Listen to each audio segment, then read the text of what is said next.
Well, hi, friends, and welcome to NC Family's weekly update for the week ending November 1st.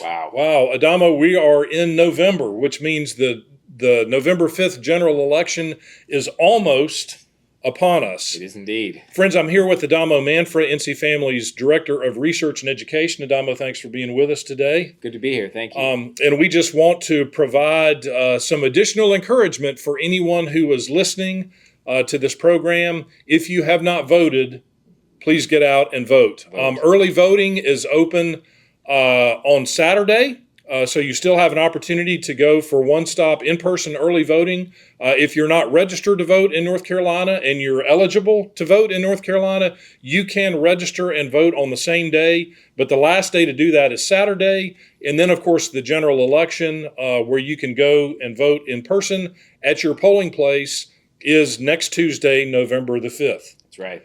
So, Adamo, you wrote a series of 3 articles for us about Christians voting. That's right. And engagement in the political and policy arena, which, of course, NC Family is all about. But we do find that it is important to remind folks why it's so important for us to be involved, to be the salt and light in our culture that Jesus calls us to be, and says that we are if we are engaging and following and acting in a manner that seeks to serve not only the Lord, but also our neighbor. That's right. So the first of your articles is entitled, "Should Christians Engage in Civic and Political Life?" A very important question. So, spoiler alert, yes. But short answer, yes. But give us a little bit of insight as you were preparing these articles, kind of what your directives are. Sure. So looking at it, sort of the tempting debate, if you will, in the Christian circles is some people might argue we need to be focused on the life to come and our citizenship in heaven. And so and evangelism. Right. Saving souls, not sort of saving states.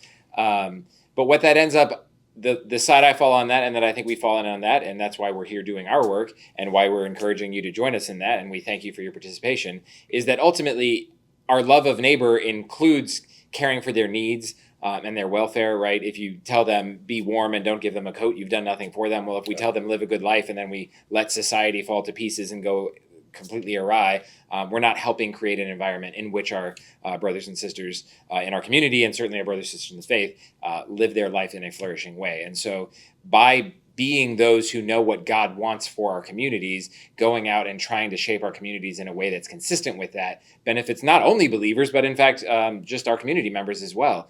Creating a culture and schools and states and laws and regulations that foster thriving and point in the right direction will encourage even unbelievers to life of more like virtue, even if they still, of course, need faith and hope and love. So if we believe that God has provided for us a roadmap in his scriptures about how we are to live our individual lives and how we relate to each other and what brings about human flourishing, then we ought to seek to apply that. That's right, absolutely. And not only apply that in our own daily lives, but also as we seek to influence the governmental structures in a land where we have an incredible opportunity, but also an incredible responsibility to do that, then we should seek to apply those same principles to our government in order to honor God and to seek the best for our neighbor. That's right. Right. Well, one of the things you said in this article, which I really appreciated, is that we need to balance our heavenly citizenship with our earthly responsibility. And so I'm going to read a couple of sentences that'll sound familiar to you because you wrote them. One hopes. But it says, or you said, it's true that our ultimate allegiance is to God, and we must guard against idolizing political systems and all the more political parties. So we need to be about principles, about biblical principles, not about partisanship and about personalities and in the political arena. All of these P's fall under that political umbrella, but our focus ought to be on the policy or the policies and the principles as opposed to the people and the politics. Mm-hmm. Yeah. And then you say our heavenly citizenship doesn't nullify our earthly responsibilities. Instead, it informs how we should fulfill them. Absolutely. Yeah, I mean, I think of it if you saw someone fumbling with a giant set of keys, trying to figure out which key opens this door, and you don't say something, that would just be foolish. And that's sort of where we're at as citizens of heaven, and with, like you said, sort of the answer key in the Bible with all our guide signs and arrows pointing in the right direction, and all the things that Christ has taught us and his word teaches us. If we're not bringing that and helping to inform how we know the world will work better, then we're not helping our neighbor, and we're not even, in fact, carrying out our citizenship in heaven, since that extends here and now. Yeah, very good, very good. So your second article is entitled 5 Steps to Help Christians Navigate the Public Square. So assuming that people believe that, yes, as a Christian, it's my responsibility and proper role to be involved and engaged in policy and politics in the culture, then how should Christians go about doing that? Yeah. So in this article, I give 5 key steps. They start with seek first the kingdom, right? We hear that in Scripture. And that means we have to turn to God first. We have to seek his will, his teaching, study his word, relate with him in prayer, attend church services, build a community, live out our faith. Once we've done that, then and only then can we really, with the right worldview and perspective, survey the landscape. But we do have to survey the landscape. We can't just be like, well, I'm voting for that guy because he has the right letter after his name, or that guy because he has the other letter after his name, or whatever. If we're really surveying the issues and like, what is this policy for? What is this person for? What is this candidate for? And then what are the issues at play in that? Then once we've done that surveying the landscape, we then also have to be prepared to speak what we know to be true. Like, this is a good, this is an evil, this is a thing we support, this is a thing we want to stop. And then if you do that, the world is not going to like it. There are going to be people who will oppose you in that. So you need to be prepared to stand your ground. And so stand firm in that, stand firm in your faith, and resist your opposition and your enemy. Your opposition might be the other party or the other candidate. Your enemy is the devil.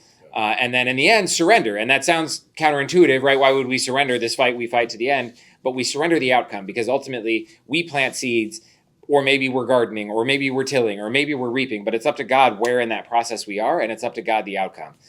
So we can fight the good fight, and then surrender it back to God. And the great thing is, when we surrender it back to God, that naturally brings us back to the first step of seeking his will. Okay, what's the next thing? Do I keep fighting this fight, or do I move to that fight? Where am I called now? And then rinse and repeat. Yeah. So there's no guarantee to us necessarily in our worldly perspective what the outcome is going to be. Absolutely. But we are responsible for, as you say, seeking God's will, his direction for us, and then acting upon that and bringing that about in the way that we engage our culture. And by doing that, we can honor God again, honor our neighbors, but also fulfill the responsibility that we have. But then we need to release it. That's right. Let it go and leave the results up to the Lord, because he's ultimately responsible for those, and he's sovereign over all things. And that's where it really shows, that's where we apply our deep faith to our actions, that we need to pursue and fulfill what God's calling us to do, but then leave the results to him. That's right. And know that he is, regardless of what the results are, and we hope they are good, we hope that those results honor the Lord. But whatever the results are, know that it's not outside the authority, the responsibility, and the control of God. Absolutely. Yep. So your third article, after saying ensuring Christians should engage, and then how Christians should engage, voting for the glory of God. So essentially taking our Christian worldview into the voting booth with us. Talk a little bit about that. How do you do that? Yeah, sure. So in the second article, I talk about a lot of things that we can do, ways to engage the political space. But one of the key ways, as we know, and especially in this season, is voting.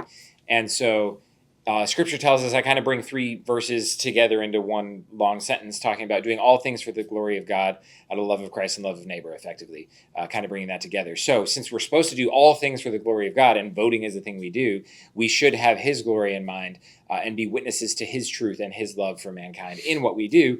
And we do that as an extension, then we're loving our neighbor. And so when we do that, we need to be thinking about, what are the impacts of this vote? Like, maybe we like this candidate, we like that candidate, but our vote affects who's in office, who writes policy, who enacts policy, who executes the policy, depending on what branches of government we're voting for. And part of the surveying that we talked about in the second article is understanding this candidate will produce this effect. We're voting for the effect in our society and what will shape our society, both in policy and execution. It's not who do I like the best. This is not a popularity vote. I mean, we could have those too, I guess, American Idol, whatever. But in this case, we're voting for actual impacts in society. So we need to be looking at which candidate will lessen evil. Obviously, there's always going to be evil in this world, and government, one of the big roles of government is to lessen evil, whether that's restraining criminality or adjusting code or policy. But the government's job is to lessen evil. And so we want to vote for the candidate that will lessen evil in the most virtuous, most consistent way with what we know to be good and true. And also looking at, as we talked about, the policy and those principles, sanctity of human life, religious liberty, parental rights, school choice, fostering the adoption and foster care system, things that seek human dignity. And so we fight against things like predatory gambling and human trafficking and things of that sort. And so the manifestation of the worldview shows itself in the application of those kinds of policies. And so we want to seek candidates. And unfortunately, there are no perfect candidates, as we are seeing. But there are candidates who more closely espouse these principles than others. And when you look at the political parties, not to be particularly partisan, but when you look at the political party platforms, which outline where the parties stand on many of these very important and fundamental issues, there are significant contrasts between them.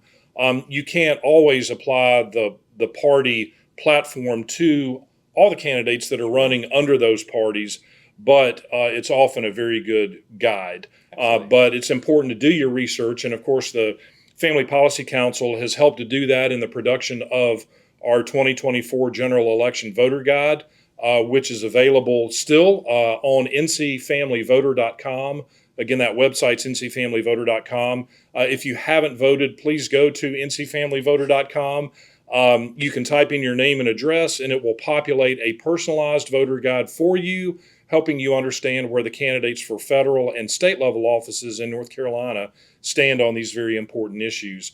I will say that our voter guide does not go down to the local level. It's just too many different races across the state to cover. But you can go to the State Board of Elections website, which is linked to below this video, and actually go to your voting record and find a sample ballot, which will include all of the races that will appear on your ballot, as well as other questions. There's a constitutional amendment question on the ballot. You may also have some local bond referenda issues or other matters that will require your attention as well. So you can get your sample ballot and make sure before you go vote that you know all of the races that you have the opportunity to vote in, and do your research to ensure that you know where the candidates stand on the issues that you care about. Yeah, and I would encourage you, again, ncfamilyvoter.com, check out your voter guide, but also do check that sample ballot and do your research, because in most precincts you will have at least one or two races that are not partisan. So even if you're inclined to trust your party platform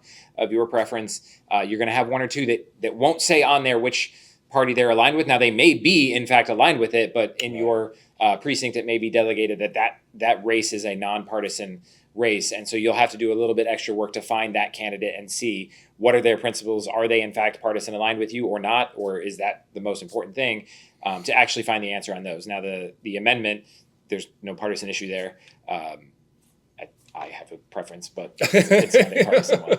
Yeah. So, and one of the resources, or a couple of the resources that you can go to, especially for those local races, is your local county Republican Party and Democratic Party websites. They will tell you, especially in these nonpartisan races, where the candidates are of their preference, which may reflect yours preference, it may not, but those are sources of information. And then there may be other local sources as well that will be helpful to provide that information. iVoter Guide is also another resource that you can go to that provides information about candidates up and down the ballot. So avail yourselves of that important information. Again, please, first of all, make sure you go vote and be an informed voter. Do your research before you go vote. Again, early voting is available up till tomorrow, Saturday. and then you can vote on Election Day, Tuesday, November the 5th. We've had record levels, it looks like, of early voting in North Carolina, which is great.